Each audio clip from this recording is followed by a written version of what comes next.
આ મેં જે શર્ટ પહેર્યું કૃપાલસિંહ ને તમે જે શર્ટ પહેર્યું એનું વજન તોડજો, 250 ગ્રામનું છે. મારા શર્ટ નું તો કમસે કમ 250 ગ્રામ છે. ભાવ શું છે ખબર? 2300 રૂપિયા. ઓલે પણ મણ કપાસ કઈ રીતે લેવામાં આવ્યો ખબર છે?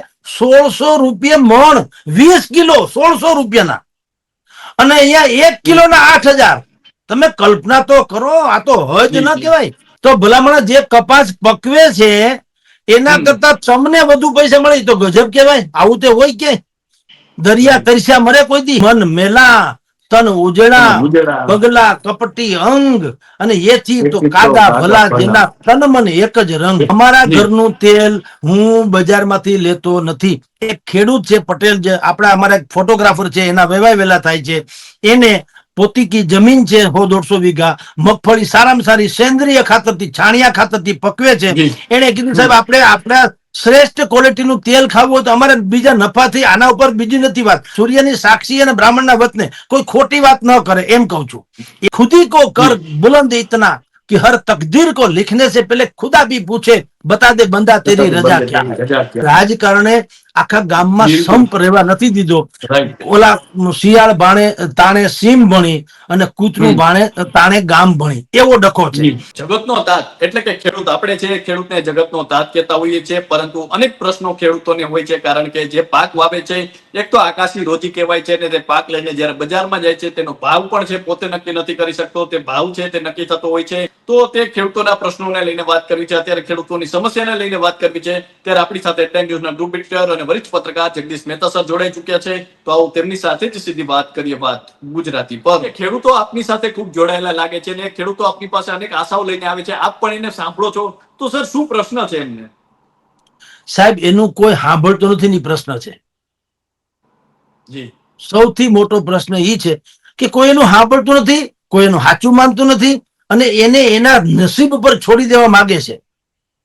મેં એક વખત કીધેલું, 1 મણ કપાસમાંથી 7 કિલો રૂ નીકળે, 3 કિલો રૂ નીકળે અને 7 કિલો કઈ કપાસિયા નીકળે. આવી મેં વાત કરી હતી. મેં જાણ્યું એક ભાઈ પાસેથી. ફિગર થોડા આડાવડા પણ હું તમને કહું શું થાય છે. આ મેં જે શર્ટ પહેર્યું કૃપાલસિંહ ને તમે જે શર્ટ પહેર્યું એનું વજન તોડજો, 250 ગ્રામનું છે. મારા શર્ટ નું તો કમસે કમ 250 ગ્રામ છે. ભાવ શું છે ખબર? 2300 રૂપિયા. Right right right. હવે તમે 2000 પકડો, 2000 ના 250 ગ્રામ તો કિલોના કમસે કમ 8000 રૂપિયા તો થયા. જી, ઓલે પણ મણ કપાસ કઈ રીતે લેવામાં આવ્યો ખબર છે? 1600 રૂપિયા મણ, 20 કિલો 1600 રૂપિયાના. અને અહીંયા 1 કિલો ના 8000. તમે કલ્પના તો કરો, આ તો હજ ના કહેવાય. ભલે એનું પ્રોસેસિંગ ને કલર ને ફલાણું ને એનું બધું ઈ ઠીક છે, પણ કેટલું હોય? ઘર કરતા કોઈ દી આઢર મોટું હોય કોઈ દી? અને ચીબડા કરતા બી કોઈ દી મોટું હોય? તો ભલામણ જે કપાસ પકવે છે એના કરતા તમને વધુ પૈસા મળે તો ગજબ કહેવાય. આવું તે હોય કે? દરિયા તરસ્યા મરે કોઈ દી? આ તો એવી વાતો થઈ. ખેડૂતને 1600 રૂપિયા મણ વેચાય, એને તો ઊંચામાં ઊંચો ભાવ કહેવાય. 1600 રૂપિયા મણ ની બોલી. ને એ પાપી લોકો કેવા ઉલ્લુ બનાવે, માર્કેટિંગ યાર્ડ હોય કે સરકાર જેને ટેકાના ભાવ કે છે, 1600 રૂપિયા કે 1650 રૂપિયા જે વેચાય કે કૃપાલસિંહ, એનો ઢંઢેરો પીટવામાં આવે. તમારા મારા જેવા છાપાવાળા ત્યાં જાતા હોય, મીડિયા કર્મી જાતા હોય, એને બતાવે જુઓ અમારી ત્યાં શોષણ નથી થતું. 1600 રૂપિયા કિલો. પણ કયો? પેલી એક જ ભારી. પછી ઈ 1600 નો ઢંઢેરો આપણે પીટીએ ટીવી માંડીને છાપામાં, એટલે શું થાય તમને કહું. રાજકોટમાં 1600 રૂપિયા કપાસ વેચાણો એટલે જાફરાબાદ, જુનાગઢ, સુરેન્દ્રનગર, કોડીનાર, ઉના, અમરેલી, મોરબી, ચારેકોરથી લોકોને એમ થાય ઓહો આપણી ત્યાં તો 900 રૂપિયા ભાવ છે, હાલો રાજકોટમાં 1600 છે ન્યા જઈએ. અહીંયા આવે ને પછી આ લોકો ખેલ નાખે કે ઈ 1600 રૂપિયા ભાવ હતો. એ હકીકત છે, પણ એ તો અમેરિકાના રૂ જેવું મસ્તીનું રૂ હતું, લાંબુ હોટલા જેવડું, અને રૂ હતું હોનેરી. આમ તમે જુઓ તો રસાદાર ને બધું. તમારું તો બરાબર નથી, એટલે તમારો ભાવ 1600 નહીં આવે, 800, 900, 1000. બોલો હવે શું કરવું? આ આખી સિન્ડિકેટ ધોળા બગલા જેવા લોકોની મન મેલા તન ઉજળા ઉજળા પગલા કપટી અંગ અને એથી તો એથી તો કાગા કાગા ભલા ભલા. જેના તન મન એક જ રંગ. એક જ. અને Yes. તમે ઘણી વખત મારા સ્ટુડિયો મારા ઓફિસમાં આવ્યા છો. બિલકુલ બિલકુલ સેંકડો બિલકુલ. કિસાનો રાઈટ સેંકડો કિસાનો આવે છે. એ બિચારા તમે જુઓ કેવી કાકલુદી કરતા હોય છે. Yes. મારી ઓફિસમાં મને બીજા બધા લોકો અમારી લિફ્ટ હાંફી જાય એટલા કિસાનો રોજ આવે છે. એ શું Right. બતાવે છે? આપણે કઈ છીએ નહીં, મારી પાસે કોઈ સત્તા નથી કે જી, મારી જી, જી. સહીથી કઈ થવાનું નથી, પણ એટલીસ્ટ તમે એની વાત સાંભળો છો. સાંભળ્યા પછી જી. સમજો છો ને. હું ખાલી ખેડૂત કે એને માન લઉં એમ નહીં હો. કેટલીક વખત ખેડૂતોમાં કઈ ખામી હોતી અને તમે સાંભળ્યું પણ છે, આપણે એને મોઢે વાત કરીએ બિલકુલ છીએ, બિલકુલ. પણ બાકીના હું નિષ્ણાંતોને પૂછું કે હકીકત શું છે, એ જાણ્યા પછી આ વાત કરીએ છીએ. ખાલી સરકારને ગાળાગાળી કરવીને બધા જ ખેડૂતો કામધેનુ છે એમ નહીં. જેનો જી. જે વાંક હોય કહેવાનો. પણ મારા ને તમારા જેવા જે એર કન્ડિશન ઓફિસમાં બેહે કૃપાલસિંહ, એનો જો મગજ ફાટી જતો હોય તો આ જી. કિસાનોની હાલત કેવી થતી હશે? તમે કલ્પના તો કરો. ખેડૂતોને જે રીતે અનુકૂળ પડે એ રીતે તમારે ફ્લેક્સિબલ થવાની જરૂર છે. કે ખોટા માણસ કપાસના પૈસા લઈ ગયા હોય ને મગફળીને લઈ જાય, એમ ન થવું જોઈએ. અને હમ. અને જી. ખેડૂતને નુકસાન ના જવું જોઈએ. તો બધું હમ. તમારી પાસે છે. તો ચૂંટણીમાં કેમ ઘરે ઘરે પૂગી જાવ, ઝૂંપડે ઝૂંપડે તમે ન્યા કેમ તમારી તંત્ર પહોંચી જાય? મને કયો જી, કેમ મત વગરનો એકે માણસ ન રહીએ એમ તમે ન્યા અમારા વેવાય વેલા હોય એમ ડોકિયા કરી જાવ છો? તો અત્યારે હમ. કેમ તમારો મેળ નથી પડતો? હવે તમારા ઉપરથી સેટેલાઇટ નાખવા પડે ને સર્વેયર ને કરવું પડે ને ગ્રામ સેવક ને ખબર નથી, તલાટી મંત્રી ખબર નથી, ને ખેતીવાડી અધિકારી ખબર નથી, બાગાયતી ને ખબર નથી. આ બધા ડીંડક શું છે? તો Yes. ચૂંટણી ટાણે તમે અમારા ઘરે પહોંચો છો કઈ રીતે મને કયો? ઈ તંત્રને કામે લગાડો કે ખેતરે ખેતરે હમ. જઈને નક્કી કરે કે અહીંયા ઘઉં વાવ્યા છે કે બાજરો. કિસાનો જે જાત મહેનત જિંદાબાદ કરીને એ પકવે છે જગતનો તાત, એને કઈક માણા થઈને મદદરૂપ થાવ, એ આપણી એને વાત છે કહેવાની. જી કૃપાલસિંહ. પરંતુ એ કેવી પીડામાંથી પસાર થતા હોય છે, કેવા પ્રશ્નોમાંથી પસાર થતા હોય છે, કારણ કે એ આપના સુધી પહોંચી જાય છે.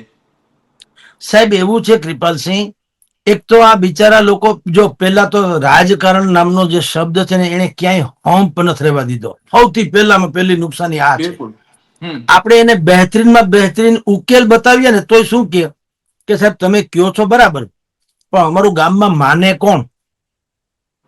ઈ શું છે હમ. ખબર છે? હમ. રાજકારણે કોઈ દી કોઈને એક રહેવા દીધા જ નથી. ખેડૂતો મારી પાસે એટલા માટે આવે છે કે હું એની વાત સાંભળું ખરો, પછી હું હમ. ટેલી કરું સાહેબ, લાગતા વળગતાને પૂછું. આજે જી. પણ હું અનેક મારા કૃષિ તજજ્ઞ એવા મારા મિત્રો છે, હું એ હમ. બધા જ લોકોને ફોન ફટાકા કરીને વાસ્તવિકતા શું છે, અને એ તજજ્ઞોમાં ખાલી ભાજપ કોંગ્રેસ નહીં હોય, ન્યુટ્રલ કિસાનોના નેતા, એમાં પાલભાઈ જી. આંબલિયાથી માંડીને પ્રવીણ આસોદરિયા સુધીના બધા આવી જાય, હિરજીભાઈ ભીંગરાજભાઈ આવી જાય. એમાં કોઈ હમ. કમ નથી. એક એક માણસ એનો ઋષિ જેવો માણસ છે, કૃષિનો ઋષિ. બિલકુલ. એવા માણસો છે જે કોઈ દી સૂર્યની સાક્ષી અને બ્રાહ્મણના વતને કોઈ ખોટી વાત ન કરે, એમ કહું છું. એવા જી. લોકોને હું પૂછું કે વાસ્તવિકતા હમ. શું છે. એટલે હું હમ. કિસાનોને, મારે ત્યાં આવે એ કિસાનોને હું એને ઉકેલ પણ બતાવું, પણ ઉકેલમાં સૌથી મોટો જે ડ્રોબેક કહેવાય, સેટબેક કહેવાય, ઈ છે જી. જી. સંપનો. કારણ કે કોઈ હમ. જગ્યાએ રાજકારણે આખા ગામમાં બિલકુલ. સંપ રહેવા નથી દીધો. રાઈટ. ઓલા શિયાળ ભાણે તાણે સીમ ભણી અને કૂતરું હમ. ભાણે તાણે ગામ ભણી, એવો ડખો છે. જી.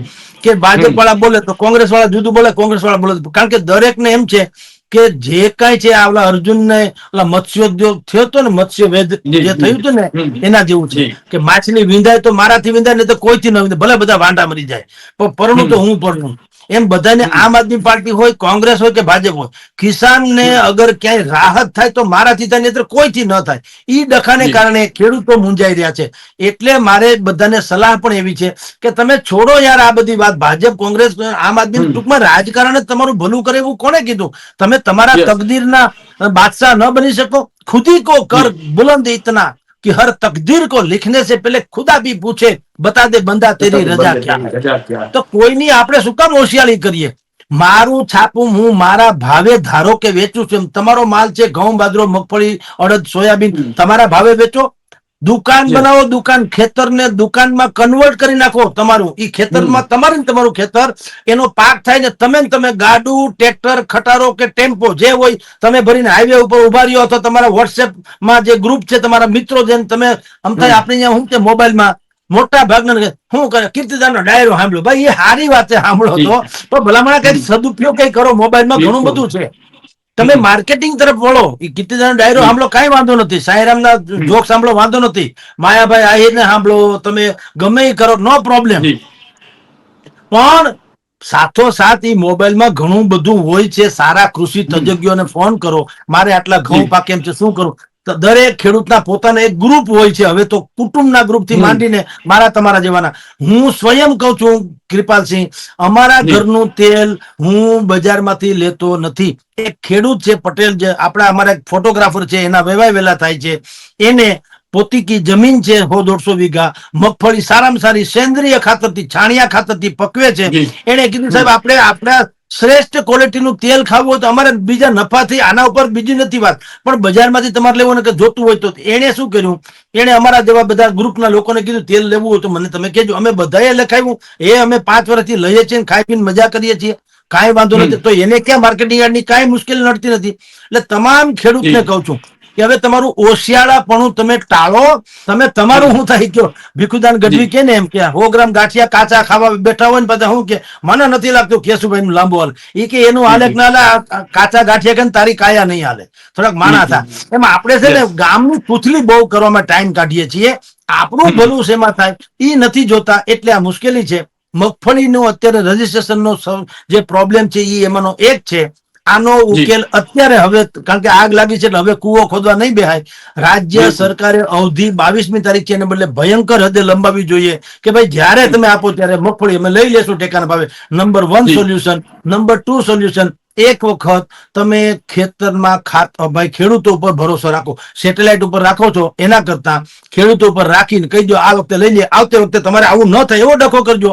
હવે અત્યારે તમે કહો કે તમે ગ્રામ સેવકનો દાખલો લઈ આવો, તલાટી, હવે કેદી મેળ પડે પંચાયતીમાં, આવતે વખતે એવું કરજો. પણ અત્યારે તમે ખેડૂતને આવી રીતે તમે લોહીના પાણીથી રડાવોમાં, લોહીના આંસુથી આવી વ્યવસ્થા કરે તો આનો શાંત થાય એમ છે વિસ્તાર. જી જય કૃપાલ. જી. તો સર, અમારી સાથે જોડાવા બદલ અને આપનો કિંમતી સમય આપવા બદલ ખૂબ ખૂબ આભાર. તો આ હતા હેડલાઇન ન્યૂઝના ગ્રુપ એડિટર અને વરિષ્ઠ પત્રકાર જગદીશ મહેતા સર. અને સર જે રીતે વાત કરી કે હાલમાં ખેડૂતોને જે અનેક સમસ્યાઓ છે, ખેડૂતો સમસ્યા લઈને જગદીશ મહેતા સર પાસે જતા હોય છે, તેને લઈને સરે વાત કરીએ. સમસ્યાઓની અંતથી લઈને ઇતિ સુધીની તમામ વાત કરી. તો અત્યારે બસ આટલું. ફરી મળતા રહીશું વાત ગુજરાતી પર.